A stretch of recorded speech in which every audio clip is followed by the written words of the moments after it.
मर्जी, एक विधवा स्त्री की क्या दिनचर्या होनी चाहिए ताकि वो श्री जी को प्राप्त कर सके? क्या एक जैसे साधु की दिनचर्या होती, विधवा होना कोई मतलब दुर्भाग्य नहीं है मेरी समझ में, क्योंकि मृत्यु लोक है। अब जितने दिन के लिए जो साथी आया था वो साथी चला गया, अब हम अपने असली साथी को खोज सकते हैं। मुझे अवसर मिला, जो अविनाशी पति है, जैसे मीरा जी कहती है मेरा चूड़ला तो अमर है, क्योंकि मेरे तो गिरधर गोपाल दूसरों न कोई, जाके सिर मोर मुकुट मेरो पति सोई। तो प्रातः से लेकर शयन तक, शयन से लेकर प्रातः तक अगर ब्रह्मचर्य का पालन करें, क्योंकि भगवान ने अवसर दिया है, ब्रह्मचर्य पालन करें, शास्त्रों का स्वाध्याय करें, नाम जप करें और समाज से हटकर एकांत में जैसे सन्यासी साधना करते ऐसी साधना करो तो अपने कुल परिवार को भी तार देगा और स्वयं तर जाएगा। कल परसों एक प्रश्न था हमारे, उसमें यही लिखा था कि अब एक अकेलापन सहा नहीं जा रहा, मतलब ऐसा लग रहा है कि दूसरी शादी नया कोई जीवन साथी चयन कर लें, मतलब वैधव्य हो गया था।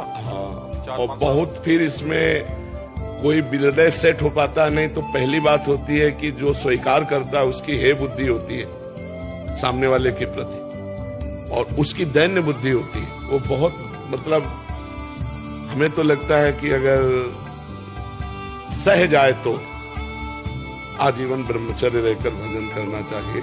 कितने बच्चे बच्चियां भजन कर रहे हैं जिन्होंने ब्याह ही नहीं किया है, और 18, 16, 15, 25, 24 सब नौजवान हैं और सब हाथ में माला, कंठी, तिलक, किसी को देखेंगे भी नहीं, किसी को देखेंगे भी नहीं।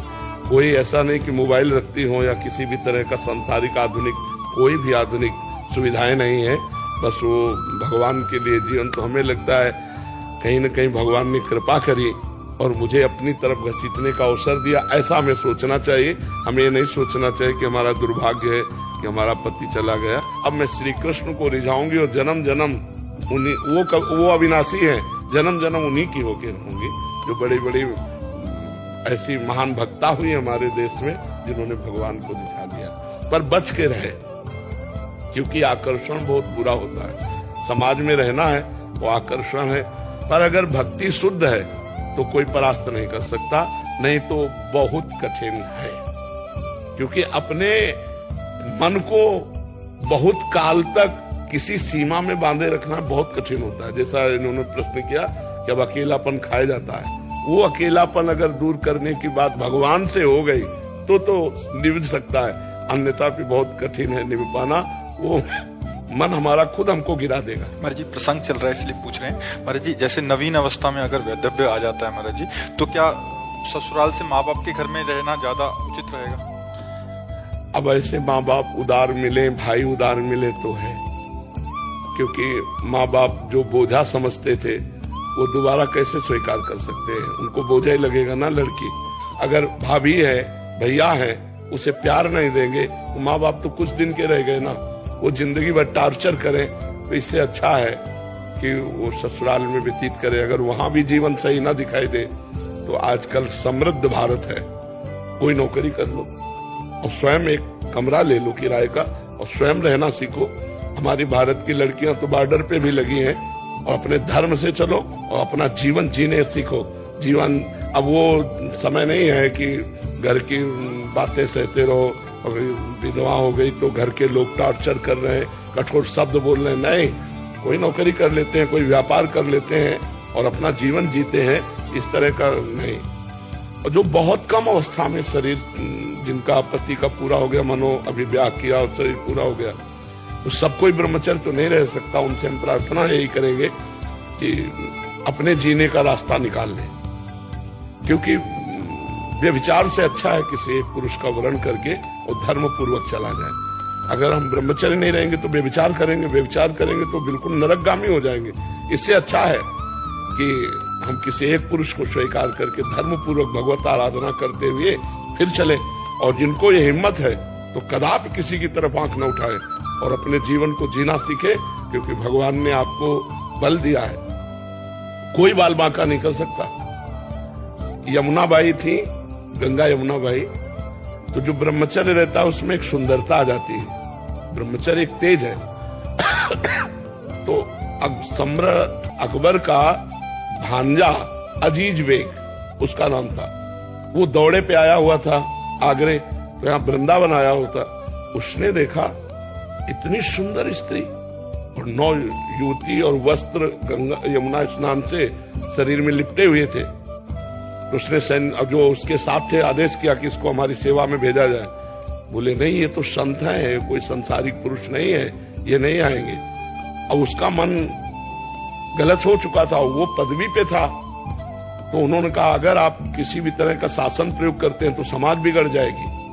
तो 2 वेश्याएं उसने खरीदी और कहा, परिचय दिया कि उनको किसी भी तरह छल के द्वारा हमारे पास लाओ।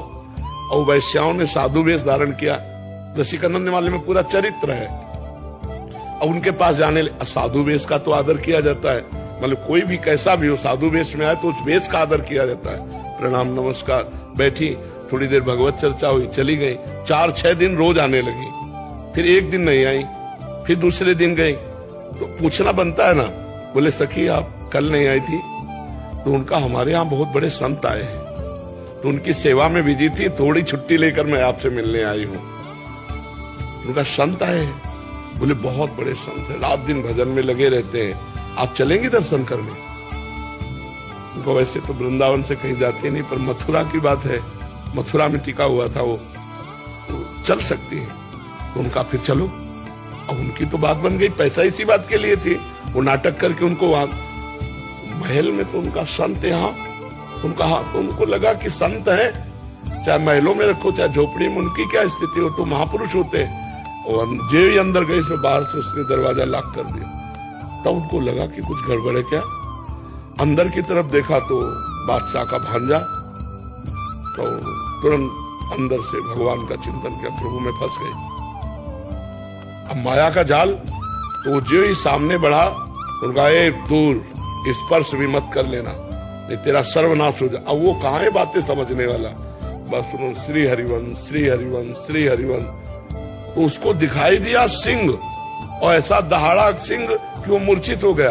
और वो सखी अंतर ध्यान, और वृंदावन में रसिकानंद वाले में देख लेना, जे भगवान को पुकारा, भगवान ने अद्भुत लीला कर तुम अकर तुम अन्यथा कर तुम।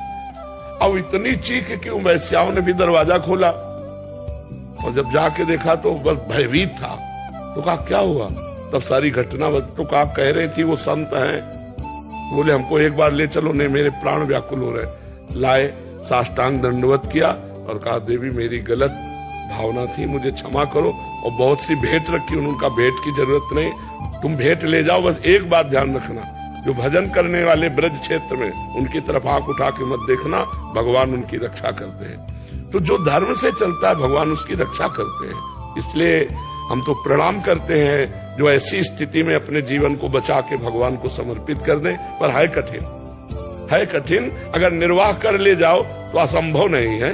पहले बहुत सी ऐसी माताएं बहनें हो चुकी हैं जो भजन के प्रताप से जीवन को पवित्र रखते हुए भगवान को समर्पित किया है।